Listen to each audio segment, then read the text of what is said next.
Welcome back to Forza Horizon 4, guys. In today's video, we have some very cool stuff to talk about, like the credits for the game. I've gone into there and found some very cool stuff that leaves us with more questions than answers and might reveal a couple cars coming in the future.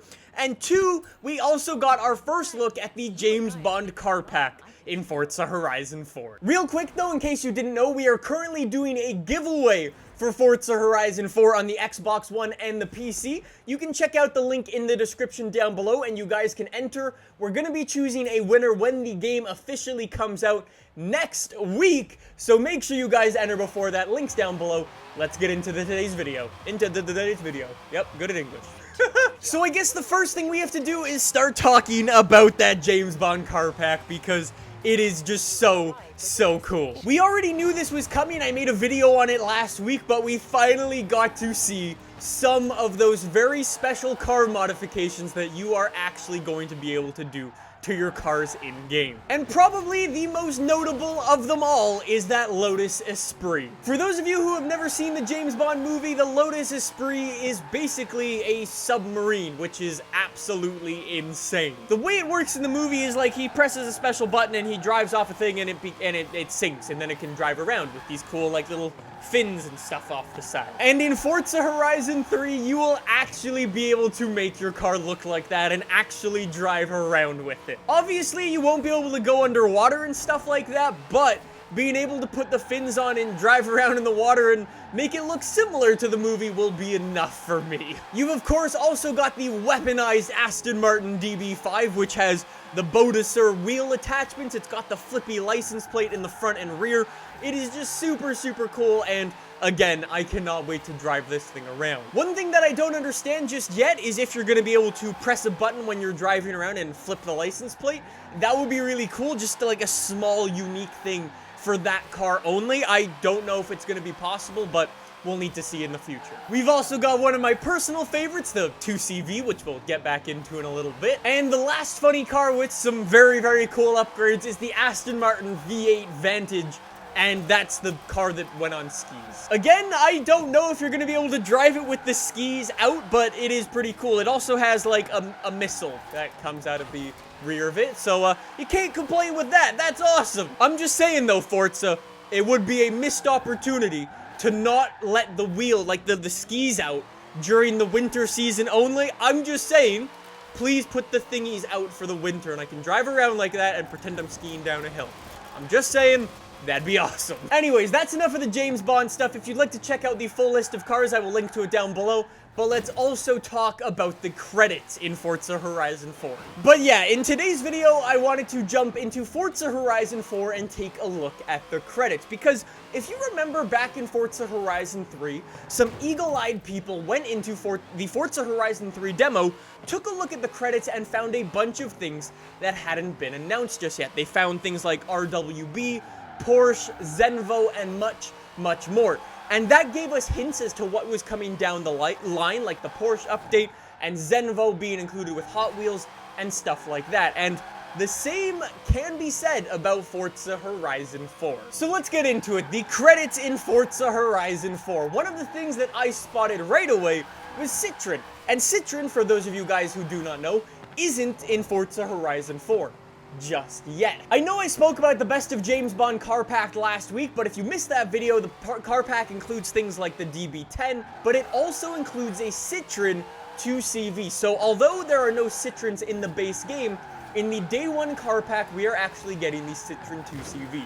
So that's why you'll find Citroen in the credits. If you look through the credits yourself, you might have also spotted Toyota, which is actually a bit of an interesting one. No, the Supra is not coming back. No, the A86 is not coming back.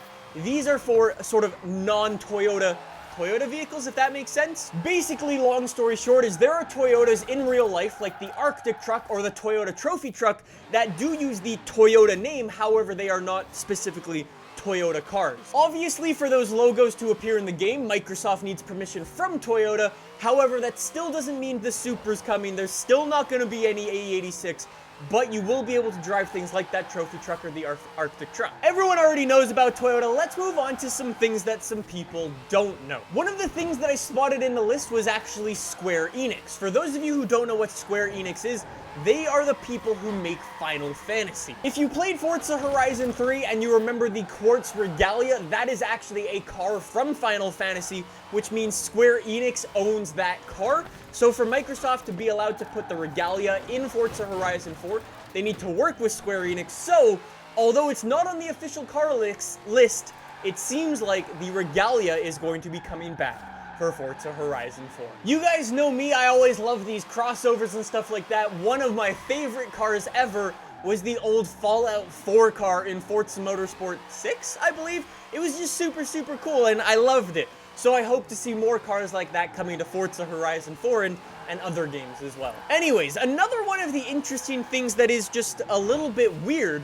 is the 24 Hours of Lemans license in Forza Horizon 4. Now, to my knowledge, there are no references to or cars from the 24 Hours of Lemans. However, I actually went into our Discord channel and asked you guys what you thought, and DJ actually came back to us and said that the Bentley blower is actually, sort of technically, considered a 24 Hour of Le Mans car. Maybe we might be seeing some 24 Hours of Le Mans cars being hidden in barn finds if it's not the Bentley blower, but we'll have to see. That would be so cool. One of the other interesting things is actually Subaru. So firstly, you have two different Subarus. You've got Subaru for the rally cars, but you've also got Subaru for the road cars. Now, for some funny reason, Subaru likes to go in and actually list all of the cars that they're bringing to the game. So they have like the 22B, the WRX, the STI. They've even got like the Legacy in there as well. However, one car that's on that list that they actually listed out was the SVX, which is actually one of the cars that have been in Forza Motorsport 7. However, this car is actually not on any of the official car lists for Forza Horizon 4 or the leaked car list for Forza Horizon 4. So we don't know what's coming with this car. Maybe it will be included in an upcoming DLC, but we will have to see in the future. There are actually two pretty final cool ones. You've got MGM Interactive, which is actually the people who own the license for James Bond, and like we were saying, we know the James Bond car pack is coming as the day one car pack. There is also the Science Museum Group, which owns the license for the Flying Scotsman. And the Flying Scotsman is actually the train in Forza Horizon 4. I don't know if any other previous Forza games have had licensed trains, however, Forza Horizon 4 does, which is pretty cool. One thing that I did want to point out as well is it seems like some manufacturers or some partners of Forza Horizon aren't actually included in this list, because usually you would see licenses for things like the wide body kits. Like I was saying, you would see licenses for RWB, Rocket Bunny, Liberty Walk. You would see them on the list of licensed partners. However, you don't right now. Now, I know technically there aren't any wide bodies in the Forza Horizon 4 demo that are licensed. However, we'll have to see what happens in the full game. Obviously, we know Liberty Walk and Rocket Bunny, RWB, all of them are coming back, but they're not included in this list, which leaves me again with more questions than answers. Maybe the guys behind Forza saw what we did last year and removed some of the secret things, but luckily for us, we were still able to find some things that may have slipped through the cracks. Anyways, guys, that is gonna do it for today's video. I hope you enjoyed it. I hope you learned something new today. We are very, very close to the full release for Forza Horizon 4. Make sure you are subscribed, because here is gonna be the place where you can see the full game as soon as possible. So thank you all for watching. I'll see you soon with some more Horizon 4 videos. I'll see you guys then. Bye!